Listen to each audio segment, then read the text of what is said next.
Hello बच्चों, कैसे हो आप लोग। मैं आपकी Renu ma'am, knowledge series by Amit Amit प्रकाशन।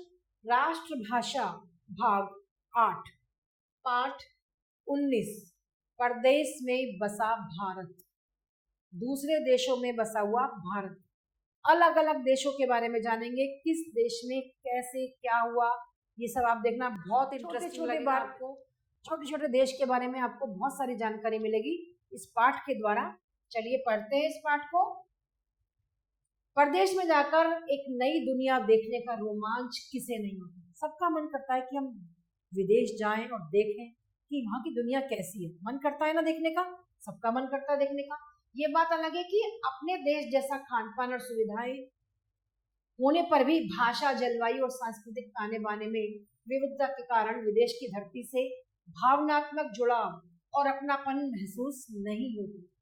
ये तो बिल्कुल सही है कि हम वहां जा विदेश में जाएं, अपने देश जैसा खाना पीना सब सुविधाएं वहां नहीं होती, और हमें उस विदेश में जाकर अपने देश जैसा जुड़ाव भी इतना तो नहीं होता जितना हमें अपने देश से है। पर उसको देखने की इच्छा बहुत होती है कि हम एक बार घूम कर जरूर आए, विदेश को घूम कर जरूर आए। फिर भी कम से कम एक बार तो हम जरूर देख कर आए। लेकिन दुनिया में कुछ ऐसे देश भी हैं जहाँ कुछ दिन घूमने के बाद आप भारतीय संस्कृति से ऐसे अभिभूत हो जाएंगे जैसे आप भारत में रहते हुए भी नहीं हो सकेंगे। कुछ ऐसे देश हैं जिनके बारे में बताया जाएगा कि वहां जाकर ऐसा लगेगा, अरे ये तो बिल्कुल भारत जैसे ही है, ऐसा लगता है मजाक। वहां की भाषा, खान पान के तरीके, भारतीय वेशभूषा और धार्मिक रीति रिवाज तक भी वहां के ऐसा लगने लगेगा कि जैसे आप भारत में ही हो। इसका श्रेय उन लोगों को जाता है जिन्होंने समुद्र पार जाकर अपनी संस्कृति की, भारतीय संस्कृति की जड़ें जमाई और अपने ढंग से एक अलग भारत बसाया। कुछ ऐसे भारतीय भी विदेशों में जाकर बस गए हैं बच्चों, जिन्होंने वहां जाकर अपनी संस्कृति को, भारतीय संस्कृति को नहीं छोड़ा, और वहां उन्होंने उसी संस्कृति को अपनाकर वहां पर भी एक ऐसा नया भारत खड़ा कर दिया कि कभी कभी आप जब विदेश जाएंगे तो आपको जाकर लगेगा, अरे ये तो बिल्कुल भारत जैसा ही है, क्योंकि वहां सभी त्योहार, वेशभूषा, खाना पीना सब बिल्कुल भारत जैसा ही नजर आता है। इनमें से कुछ ऐसे थे जो लोग रोजगार की तलाश में वहां गए थे, और कुछ को अंग्रेजी शासनकाल के दौरान जबरदस्ती भेज दिया गया था। कुछ जगहों पर हमारी संस्कृति और हमारी सभ्यता पहुंची, इसलिए वहां के लोगों को इसने आकर्षित किया। उन्होंने अपनी तमाम समस्याओं से मुक्ति और आध्यात्मिक सुख के लिए इसे अपनाया। इस तरह की इसकी जड़ें दुनिया के अनेक देशों में अत्यंत गहराई तक क्या हो गई है, जमती चली गई है, अत्यंत गहराई तक पहुंच गई है। तो सबसे पहले बच्चों हम बात करते हैं मॉरिशस की। मॉरिशस क्या है, वहां पर क्या देखने को मिलता है, क्या है वहां की जलवायु, क्या है वहां का रहन सहन, क्या वेशभूषा है, कैसी भाषा है, ये सब जानते हैं मॉरिशस के बारे में। भारतीय जीवन शैली और उसके संस्कारों को अपने भीतर बसाए हुए पूरी भारतीय जीवन शैली है उसकी। देशों की चर्चा के क्रम में सबसे पहला नाम किसका आता है, मॉरिशस का। मॉरिशस हिंद महासागर में मेडागास्कर से लगभग 500 मील पूर्व में स्थित है। हिंद महासागर में मेडागास्कर से 500 मील के ईस्ट में ये स्थित है।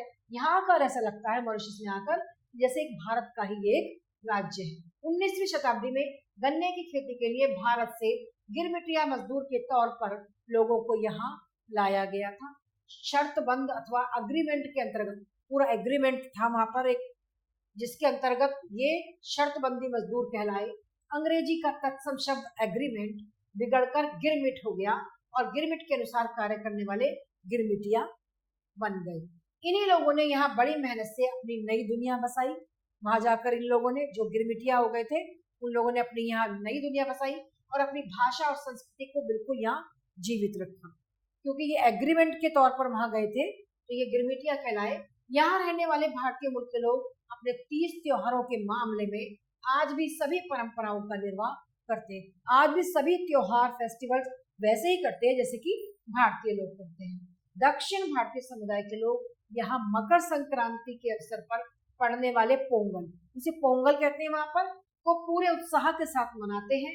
शादी ब्याह की रस्में हो या गृह प्रवेश का हो या फिर बच्चे के जन्म के संस्कार हो, सभी का निर्वाह भारतीय रीति रिवाजों के अनुसार ही होता है। वहां पर मॉरिशस में भोज आज भी केले के पत्तों पर पूरी व साग सब्जी के साथ ही होता है। मॉरिशस में भी आज भी जो खाना होता है वो केले के पत्तों पर जो होता है, वो पूरी और साग सब्जी केले के पत्ते पर रखकर ही वो लोग खाते हैं, क्योंकि उन्होंने अपनी भारतीय संस्कृति को आज भी वहां जीवित कर रखा है, जो लोग यहाँ से एग्रीमेंट के तौर पर वहां गए थे। मॉरिशस पर लंबे अरसे तक फ्रांस का आधिपत्य रहा। फ्रांस ने पूरा अधिकार मॉरिशस पर किया हुआ था और बाद में यह ब्रिटिश साम्राज्य के स्वामित्व में आ गया, लेकिन बाद में ये ब्रिटिश सरकार ने इसको अपना लिया था। अतः यहाँ अंग्रेजी और फ्रेंच के अलावा क्रियोल भाषाएं चलन में। अंग्रेजी और फ्रेंच भाषा तो बोली ही जाती है, लेकिन यहाँ क्रियोल भाषा चलन में। हिंदी और भोजपुरी का यहाँ बोलबाला है, खूब अच्छे से हिंदी और भोजपुरी मॉरिशस में बोली जाती है। कि कुछ लोग आपको हिंदी के में जवाब चाहे ना दे, पर आप कहना क्या चाहते हैं वो बहुत अच्छे से समझ जाते हैं। गाँव में बिरहा और हर परौरी जैसे लोक गायन सुनने को मिलते हैं। कौन कौन से गाँवों में? बिरहा और हर परौरी।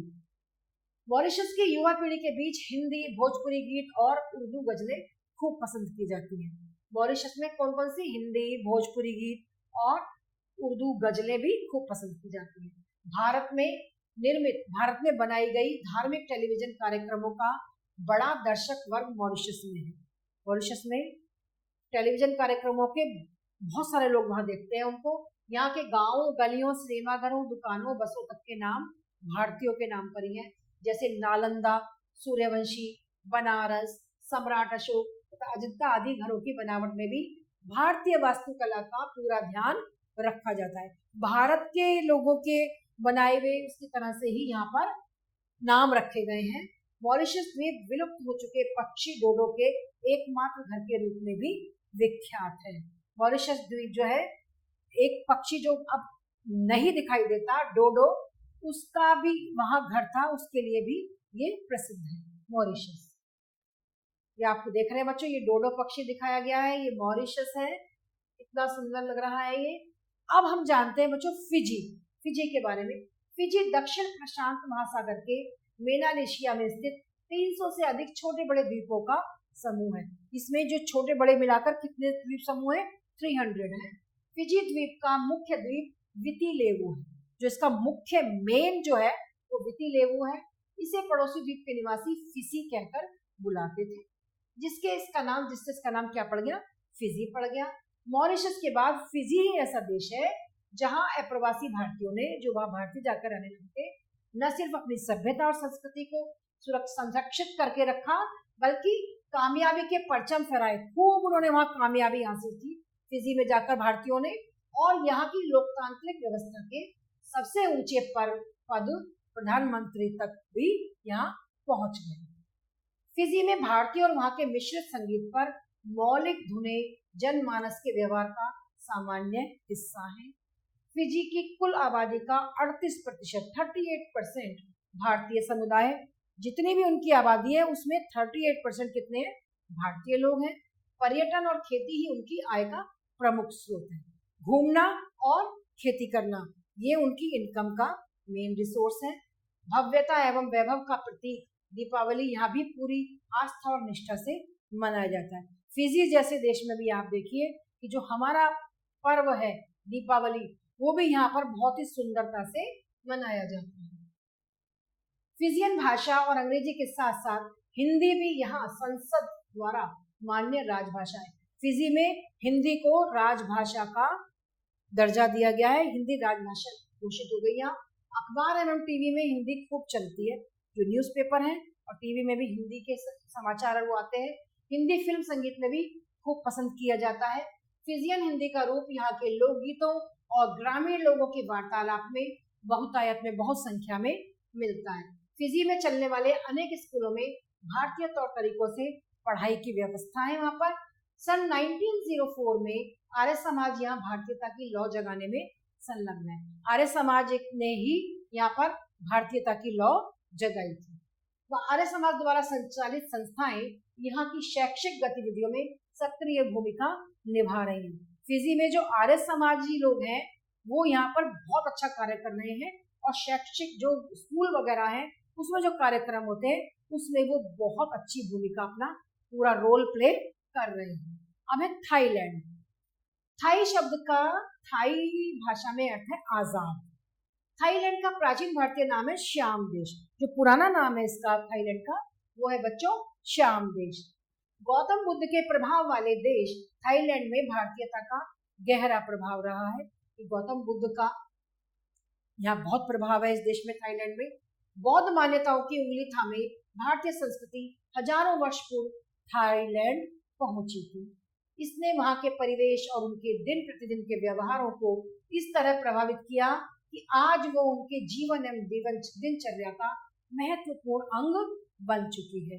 भारतीय संस्कृति ने हजारों वर्ष पूर्व ही थाईलैंड पहुंच गई थी हमारी भारतीय संस्कृति, और हमारे बोलने चालने में और उसमें भी थाईलैंड में हिंदी का, भारतीयों का प्रभाव बहुत अच्छा दिखाई देता है। गेरुए वस्त्र पहने बौद्ध भिक्षु और सोने, संगमरमर, पत्थर से बनी बुद्ध की मूर्तियां यहाँ आमतौर पर देखी जा सकती हैं। गेरुए वस्त्र जानते हो बच्चों, जो साधु लोग ऑरेंज कलर के जो कपड़े पहनते हैं वो कपड़े पहने हुए जो बौद्ध भिक्षुओं की जो मूर्तियां हैं, और सोने और संगमरमर और के पत्थर से बनी हुई जो मूर्तियां हैं वो यहाँ पर बहुत ज्यादा देखी जा सकती है, जगह जगह पर दिखाई देती है। दिख रही है आपको बुद्ध की मूर्तियां, है ना, सोने की बनी हुई है और बहुत सुंदर है। थाईलैंड जैसा ये लग रहा है वैसा ही दिखता है। यहाँ के लगभग 95% यानी कि 95% जो नागरिक हैं वो बौद्ध धर्म को मानते हैं, बौद्ध धर्म के अनुयायी हैं, उनको ही मानने वाले हैं। यहाँ के बौद्ध मंदिरों की खूबसूरती बहुत लाजवाब है, देखने लायक है। यहाँ की भाषा में इन मंदिरों को वाट कहा जाता है। क्या कहा जाता है? वाट कहा जाता है। पूरे थाईलैंड में 18,000 से भी अधिक वाट यानी कि बौद्ध मंदिर है, 18,000। इन मंदिरों में विभिन्न प्रस्तरों वाली छतें बनाई जाती हैं और कई मंदिर सोने से बने हुए गुंबद वाले भी हैं। बहुत अधिक सोने का प्रयोग किया जाता है थाईलैंड में। बौद्ध मान्यताओं का केंद्र बिंदु करुणा है और थाई जीवन पर इसका अमिट प्रभाव है। ये जो है इनके अंदर बौद्ध धर्म को जो मानने वाले लोग हैं इनके अंदर करुणा, दया, करुणा बहुत भरी हुई होती है। थाईलैंड के पूर्व मुख्य न्यायाधीश न्यायमूर्ति प्रीति कासेमसप द्वारा स्थापित ओरिएंटल कल्चरल अकादमी, कौन सी अकादमी? ओरिएंटल कल्चरल अकादमी यानी कि प्राच्य संस्कृति प्रतिष्ठान में वेद, उपनिषद, गीता, पुराण तथा अन्य शास्त्रों के विधिवत अध्ययन के लिए चीनी व थाई भाषा के बाद संस्कृत भाषा का पाठ्यक्रम भी शुरू किया गया है। मतलब चीनी और थाई भाषा के बाद संस्कृत भाषा को भी थाईलैंड में प्रारंभ किया गया है। अब हम चलते हैं बच्चों कनाडा की तरफ। कनाडा जानते हैं आप? कनाडा में भी भारत की खुशबू महसूस की जा सकती है। क्षेत्रफल की दृष्टि से ये विश्व का दूसरा सबसे बड़ा देश है। ठीक है, यहाँ की शादियों में ढोल नगाड़ों पर भारतीय और कनाडा के मूल फ्रेंच निवासियों को उसी जोश खरोश के साथ देखा जा सकता है। मक्के की रोटी और सरसों के साग और लस्सी से अब वे उतने ही वाकिफ है जितना कि भांगड़ा और गुद्दे के नाच से, क्योंकि वहाँ कनाडा में बच्चों बहुत ज्यादा भारतीय लोग हैं और अधिकतर सरदार हैं। पंजाबी कल्चर ज्यादा है तो वहाँ सरसों का साग, मक्के की रोटी, गिद्दा और भांगड़ा, है ना, ये सब वहाँ पर चलता रहता है। कनाडा में लगभग 1 सदी से तमाम भारतीय परिवार बसे हुए, बहुत सारे भारतीय परिवार कनाडा में बस गए हैं। आज यहाँ वो हर त्योहार वैसे ही मनाते हैं जैसे कि हम भारत में मनाते हैं। सब मिलजुल कर वही त्योहार मनाते हैं, चाहे बैसाखी हो, लोहड़ी हो, दीपावली हो या नवरात्रि हो, सभी त्योहार कनाडा में वैसे ही मनाए जाते हैं, सभी मिलजुल कर मनाते हैं। भारतीय परिधानों यानी कि भारतीय वेशभूषा में यहाँ के लोगों में जबरदस्त आकर्षण है। जब वो लोग पहनते हैं तो लोग देखते हैं कि भारतीय वेशभूषा पहने हुए लोग, इसका जीता जागता उदाहरण है कि सरी शहर भारतीय वेशभूषा को देखने के लिए जो कनाडा का सरी शहर है ये इसका उदाहरण है। इसकी सड़कों के किनारे भारतीय कपड़ों से सजी ढेरों दुकानें दिखाई दे जाती हैं। इस सरी शहर में भारतीय कपड़ों से टंगी, जैसे हमारे बाजारों में होती है हमारे कपड़े हैं, लेकिन कनाडा के सरी शहर में भारतीय कपड़ों से सजी हुई दुकानें होती है। कनाडा के कई शहरों में हिंदू मंदिर है। इसमें सरी में ही स्थित जय दुर्गा देवस्थान की अपनी अनूठी शान है। सरी में ही एक जय दुर्गा देवस्थान है, ये बहुत सुंदर है। कनाडा में छाए हुए पंजाबियों के गिद्दे और गुजरातियों के गरबे की गूंज ऐसी लगती है जैसे कि भविष्य में ये देश भारतीय संस्कृति से ही सराबोर हो जाएगा। सारी भारतीय संस्कृति ही कनाडा में दिखाई देगी। देख रहे हो आप बच्चों, कनाडा बहुत सुंदर लग रहा है। यहाँ पर ही है, ये जो दिख रहा है ये नायग्रा फॉल है। ये नायग्रा फॉल है, ये यूएस से भी दिखता है, अमेरिका से भी। अमेरिका से बिल्कुल नायग्रा फॉल से इधर अमेरिका की तरफ नायग्रा फॉल दिखता है, और इधर ये कनाडा से दिखता है। जो अमेरिका से लोग देखने आते हैं उस फॉल को, जब वो शिप में बैठते हैं उसमें, तो उनकी जो रेनकोट होते हैं, अंतर सिर्फ इतना, वो ब्लू कलर के होते हैं, और जो कनाडा से उसको देखते हैं उनके जो रेनकोट्स होते हैं वो येलो कलर के होते हैं। क्यों? यही पहचान है बस। बाकी नायग्रा फॉल से ही अमेरिका और कनाडा बिल्कुल पास में है, लेकिन इसको पार करने के लिए उन्हें कनाडा का वीजा लेना पड़ता है, और कनाडा वालों को अमेरिका का वीजा लेना पड़ता है। तो इस प्रकार आपने देखा बच्चों, नायग्रा फॉल कितनी ऊंची ऊंची इमारत है। गुयाना, अभी ये देश है गुयाना, दक्षिणी अमेरिका के उत्तर पूर्व में स्थित गुयाना भारतीय मूल्यों एवं संस्कृति के कारण विख्यात है। सामान्यतः ये ब्रिटिश गुयाना के नाम से अस्तित्व में है, जिसकी कुल आबादी के लगभग 50, जितनी उसकी आबादी है उसका 50% नागरिक भारतीय मूल के ही हैं। दिवाली पर गुयाना में राष्ट्रीय अवकाश घोषित किया जाता है। कितनी बड़ी बात है कि दीपावली पर यहाँ पर नेशनल हॉलिडे होती है ना। दीपावली एवं अन्य अवसरों पर भारतीय मूल के लोग नए वस्त्र पहनते हैं, पूजा प्रार्थना करते हैं तथा दूध और मावे से बनी हुई मिठाइयों का परस्पर आदान प्रदान किया जाता है। जैसे हम दीपावली पर बांटते हैं, तो यहाँ दूध और मावे से बनी हुई मिठाइयों का परस्पर आदान प्रदान होता है। भारत के प्रमुख महानगरों में विलुप्त होने की कगार पर पहुंच रहे पेड़े और खीर गुयाना में आज भी प्राथमिकता के साथ खाए जाते हैं। जैसे वो कह रहे हैं कि यहाँ तो आज बड़े बड़े शहरों में क्या हो रहा है कि पेड़े और खीर बिल्कुल गायब हो गए हैं, लेकिन गुयाना में आज भी वो बहुत अधिक मात्रा में मिलते हैं। इसके अलावा Nepal, Malaysia, Indonesia, Cambodia, Sri Lanka आदि देशों में भी भारतीयता का बोलबाला है। वहीं ट्रिनिडाद टोबैगो, कैरेबियन द्वीप तथा दक्षिण अफ्रीका में रह रहे भारतीय भी यहाँ की सांस्कृतिक और बौद्धिक शक्ति का परचम लहरा रहे हैं। भारतीय ध्यान और योग की लहर आज एशिया, यूरोप और अमेरिका के अलावा अन्य देशों में भी फैल चुकी है। सन 2015 से 21 जून को अंतरराष्ट्रीय योग दिवस मनाने की घोषणा की गई। 84 देश के लोगों ने इस आयोजन में एक साथ भाग लिया था, और जो एक विश्व कीर्तिमान है। ये एक बहुत बड़ी बात है, पूरे देश में ये बात फैली हुई है कि 2015 से 21 जून को अंतरराष्ट्रीय योग दिवस जो मनाया गया, ये 84 देश के लोगों ने यहाँ पर इसमें पार्टिसिपेट किया इस आयोजन में, जो कि एक बहुत बड़ी संसार के लिए बहुत प्रसिद्धि की बात है। इससे यह तो स्पष्ट हो गया कि दुनिया भर में प्राचीन भारतीय विद्याओं के प्रति लोगों का रुझान बढ़ा है, और इन्हीं के साथ बढ़ रही है भारतीयों के प्रति स्नेह, सम्मान और सहयोग की भावना। ये भी है कि अब जो है हम भारतीयों का सम्मान और विदेशों में भी बहुत बढ़ गया है, क्योंकि वो भी सब ये भारतीय संस्कृति को अपना रहे हैं, और भारतीय लोग अपना परचम वहाँ पर फहरा रहे हैं। आपने देखा कि कितने देशों में भारतीय भाषाएं, भारतीय वेशभूषाएं, भारतीय जितने भी त्योहार हैं ये सब मनाए जा रहे हैं। आपने देखा कि यहाँ तो गुयाना में तो राष्ट्रीय इसको घोषित दिवाली की छुट्टी ही घोषित कर दी गई है उन्होंने, और कितनी दूध और मावे से बनी हुई मिठाइयाँ जो और कहीं मिलनी मुश्किल हो जाती है वो वहाँ मिलती है। खीर और पेड़े जो कहीं नहीं मिलते वो भी वहाँ मिल जाते हैं। तो देखा बच्चों आपने कितने सारे देशों में हमारी भारतीय संस्कृति अपना परचम लहरा रही है। फिर भी विदेश घूमने की इच्छा हर व्यक्ति को होती है, सब चाहते हैं एक बार हम विदेश जरूर घूम कर आए, लेकिन हमारे जो विदेशी मूल के रहने वाले लोग हैं जो वहाँ रह रहे हैं, वो अपनी संस्कृति को वहाँ पर पूरा बनाए हुए हैं और उसको आगे बढ़ा रहे हैं, क्योंकि वो वैसे ही त्योहार मनाते हैं जैसे कि हम यहाँ मनाते हैं, वहाँ रहकर भी वो भारतीय संस्कृति को अपना रहे हैं। ये हमारे लिए बहुत गर्व की बात है, और हम यहाँ रहते भी अगर नहीं मना रहे तो ये हमारे लिए बहुत शर्म की बात है। इसीलिए हमें अपने त्योहारों को बहुत अच्छे से मना सभी, और हमें बोलने में, हमें हिंदी बोलने में क्या शर्म है, हमारी राष्ट्रभाषा है, मातृभाषा है हमारी, हमें हिंदी बोलने में कैसी शर्म आनी चाहिए। लेकिन अब हम देखते हैं कि हमें हिंदी बोलने में बड़ी शर्म आती है। सभी देश अपनी अपनी भाषा बोलते हैं, तो हम अपनी भाषा क्यों ना बोलें। वो देश हमारी भाषा अपना रहे हैं, हम अपनी भाषा को बोलने में कैसे शर्म, हमें अपनी भाषा बोलनी चाहिए और हमें अपनी देश और अपनी भाषा पर गर्व करना चाहिए। और हमें गर्व करना चाहिए कि हम हिंदू हैं और हम भारतीय हैं। तो बच्चों, पाठ में आया हुआ इसका कुछ अभ्यास कार्य है, इसके कुछ प्रश्न उत्तर हैं। पहला प्रश्न है, हम विदेशी धरती से भावनात्मक जुड़ाव क्यों महसूस नहीं कर पाते? विदेश क्यों?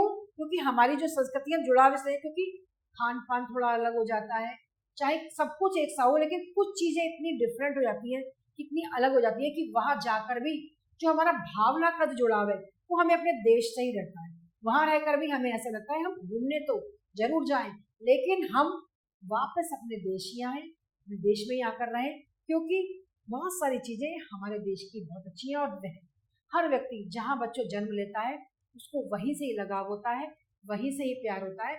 तो हम विदेश की धरती से भावनात्मक जुड़ाव महसूस नहीं कर सकते, चाहे वहाँ का खाना पीना, वेशभूषा क्यों ना हमारी समान हो, फिर भी लेकिन हमारा भावनात्मक जुड़ाव वहां से नहीं हो सकता।